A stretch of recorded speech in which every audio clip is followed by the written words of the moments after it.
Hi. I decided to do for my presentation an actual demonstration of um, what I plan to be embedding more into my class, into my online class to make it more like my lecture class by actually using Camtasia to do my presentation. So, one of the things that I think has come out during the course is that my classes use a lot of group work. And one of the reasons, or there's quite a few reasons for that, one of them being that I feel that the students have a better sense of how to communicate ideas, and learning how to communicate that idea to each other is an important part of building the language skills associated with science. I also think that, I said they communicate better to each other. I don't have the same cultural reference points. I don't have the same day-to-day experiences. I don't watch the same, online programming that my students do. So sometimes I think that, particularly if I'm listening in to verify that the right basic ideas are being expressed, sometimes a more novice expression of an idea can help another novice understand better. So in my classroom environment, that works awesome. In my online environment, that works terribly. That has not been happening even a little bit. I think part of the problem with my online environment, and also when people work on their own in general, is this awkward sort of sense of, them not getting the right feedback or immediate feedback. They reply to each other on the discussion boards, but it's not the same as having the safety of a small group.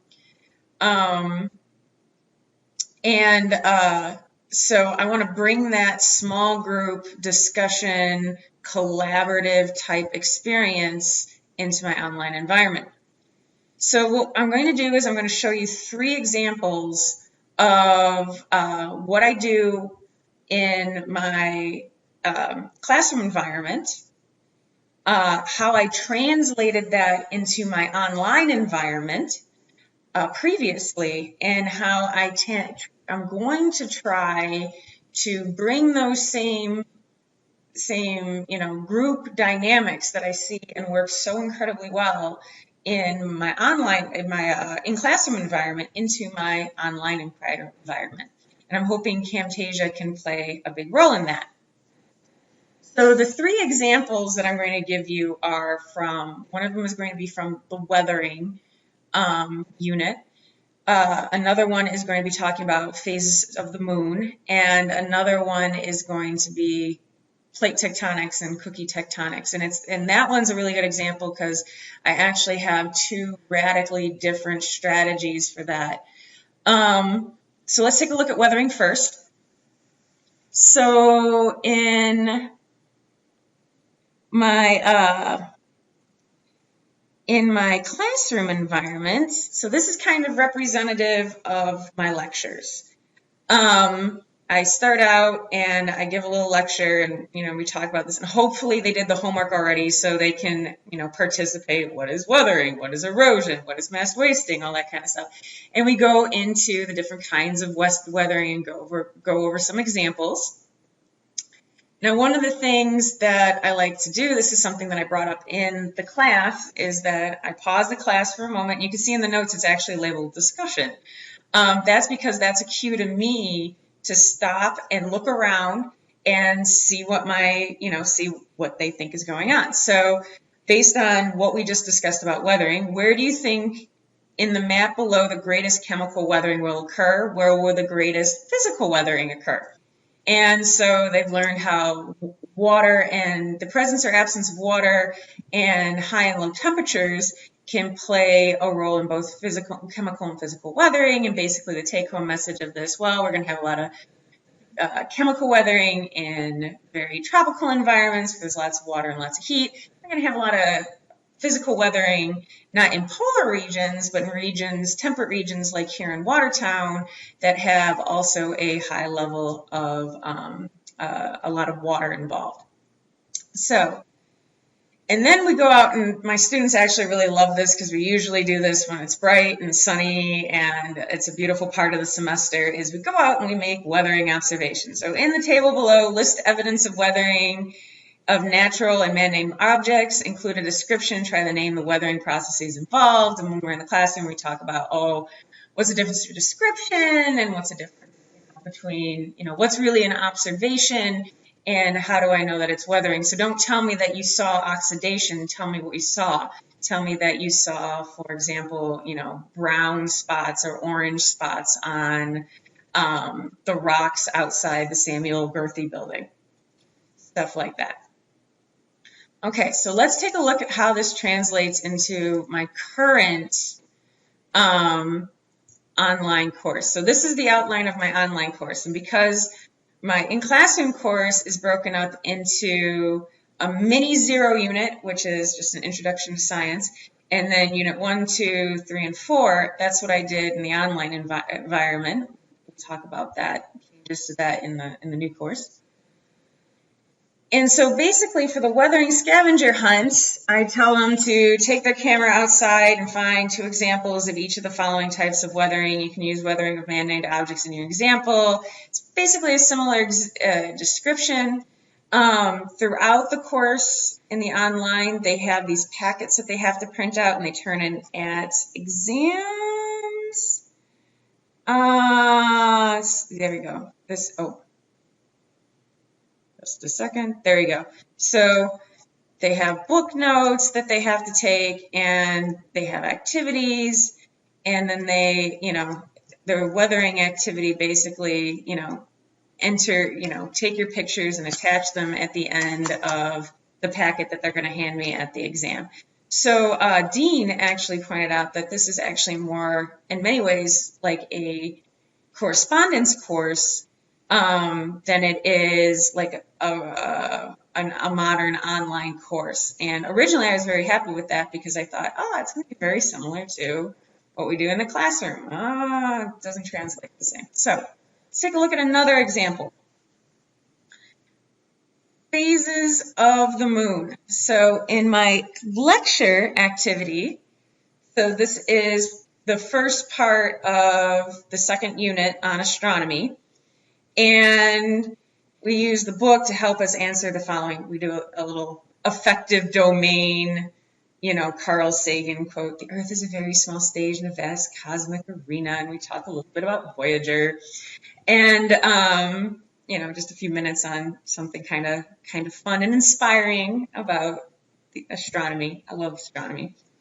And then they get into the meat of the activity. So there's these moon diagrams. I don't want them to just tell me the phases of the moon are caused by the shadow caused by the sun on the earth, and it's not actually caused by the shadow of the earth on the moon.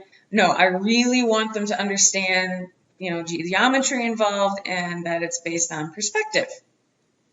And so they have to fill out this diagram. So basically what's going on here is they, color in the dark half over on one side. Over here, that's the side that's in shade, and that's the same all the way around. One half is in shade because it's pointed away from the sun. And then they draw this little line that represents the half of the earth you can see. So imagining that you're like a little guy who stands right here.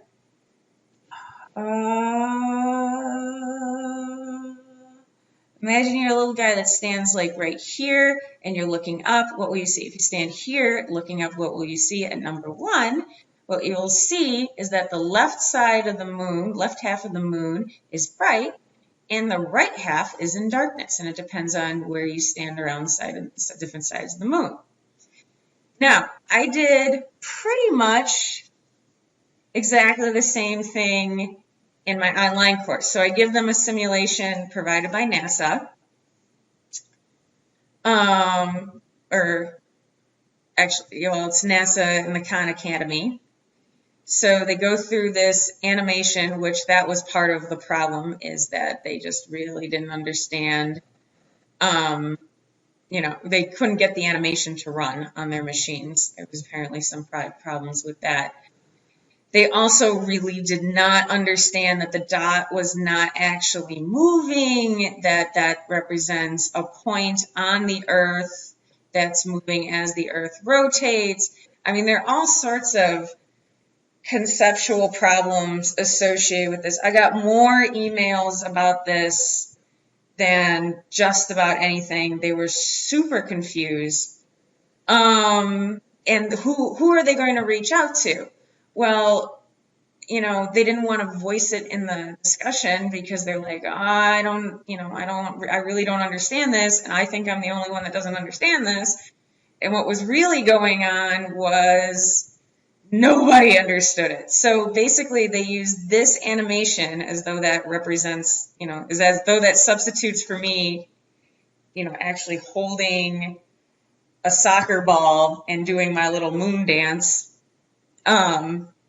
which it really doesn't represent that, doesn't substitute for that. And then they do the same diagram that we do in my lecture courses, and that's the thing. They really didn't understand it. You know, they were super lost, and I could tell that when I was getting back diagrams where, I mean, and this was like 3 or 4 people where, and this like has happened maybe once or twice in all the 102s, in classroom 102s I've ever had, but in like every online course, you know, a sizable like 5% of the students or 8% of the students will draw it, you know, Earth here and then the moon, or I'm sorry, the Earth here, the sun here, and the moon here, with the sun in between the Earth and the moon. And that just represents a profound misunderstanding of what's going on. Okay, so let's continue forward. So that's another, you know, failure. And then let's take a look at tectonics, because, you know, we talked about that a little bit in class, and we'll take a look first at the in-class tectonics. So this is one of my favorite units because it actually involves rocks. So we go over minerals and, you know, all the fun things to do with minerals, and then we actually play with minerals. And we talk about different ways to do it, and it's really fun to be like, how do you determine cleavage and fracture? You bash it, and then I bash things, and it's great. You know, it's super. We talk about it a little bit more in detail. We do go over the chemistry and stuff, and then we go through and build a mineral chart for a couple of minerals, and then I give them what the identity of those individual minerals are, and then we talk about rocks. And over time, in a little bit,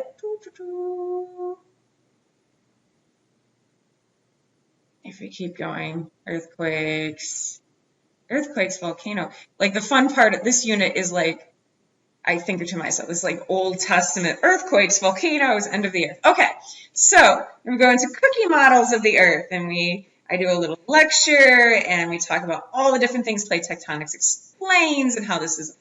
I'm almost lecturing on Plate Tectonics now. I'm so excited. And then we do the actual cookie tectonics thing, and, you know, we work with marshmallow fluffs and cookies, and, you know, we do all these diagrams and stuff.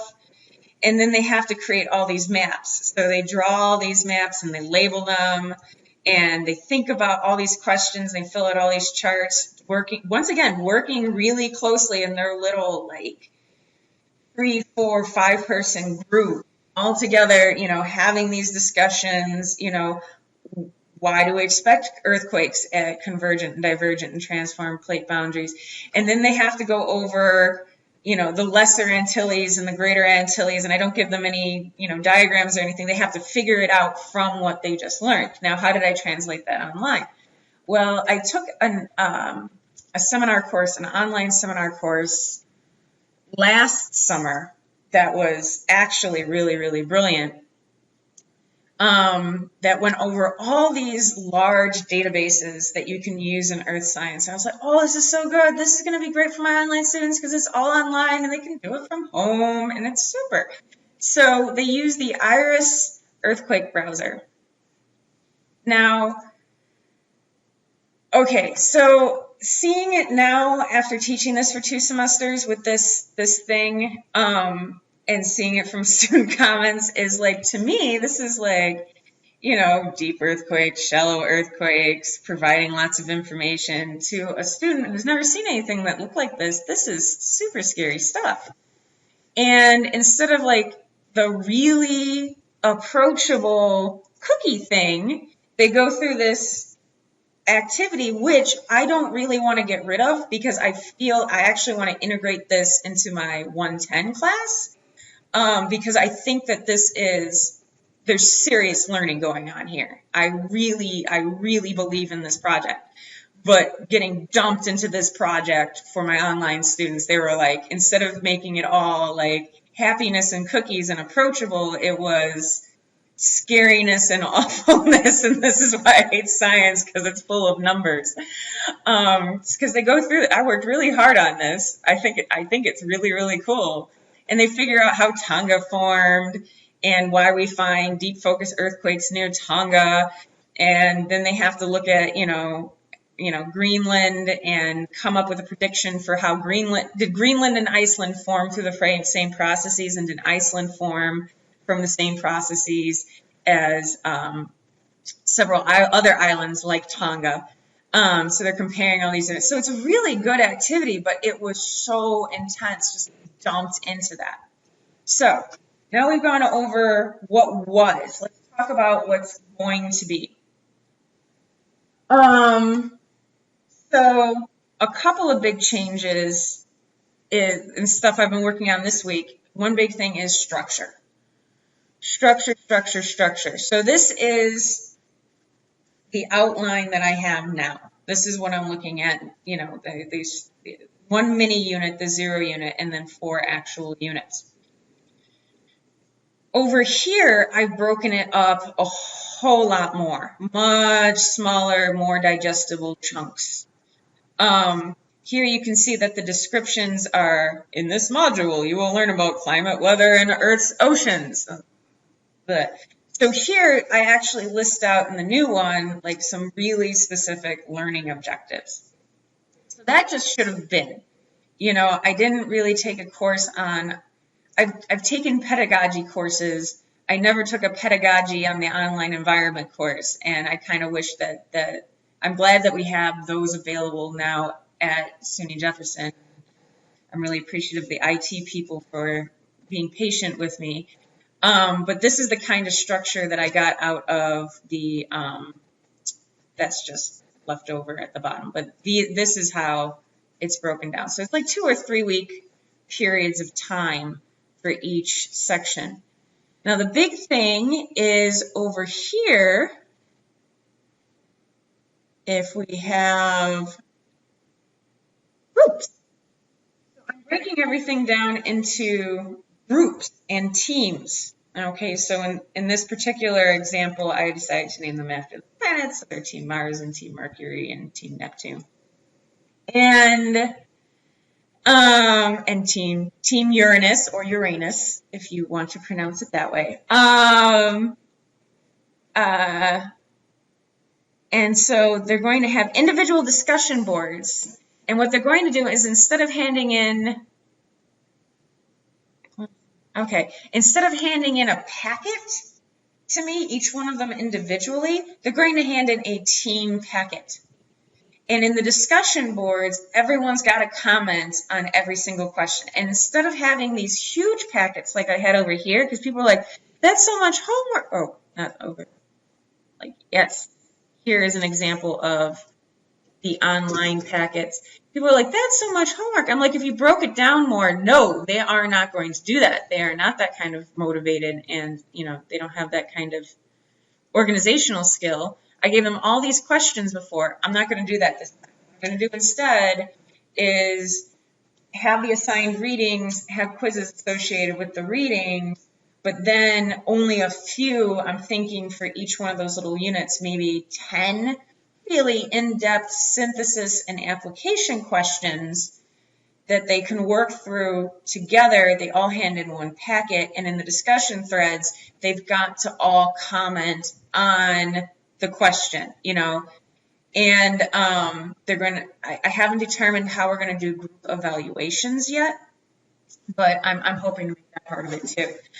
So that, in summary, is my big plan. That's what I've gotten done so far. I feel that this whole thing has been incredibly productive for me, and that I've learned a lot. And I'm also hoping that one of the problems I have in the online environment is that I don't see my students, and I think maybe that's one of the reasons I've been hesitant to use a camera, is because I feel very awkward using a camera because I'm not talking to people who are smiling and reacting. I'm talking to that little green dot right there. So if you can give me some feedback about what you see in this video, both in the content and in my video presence, that would be fantastic. So thank you very much for your time.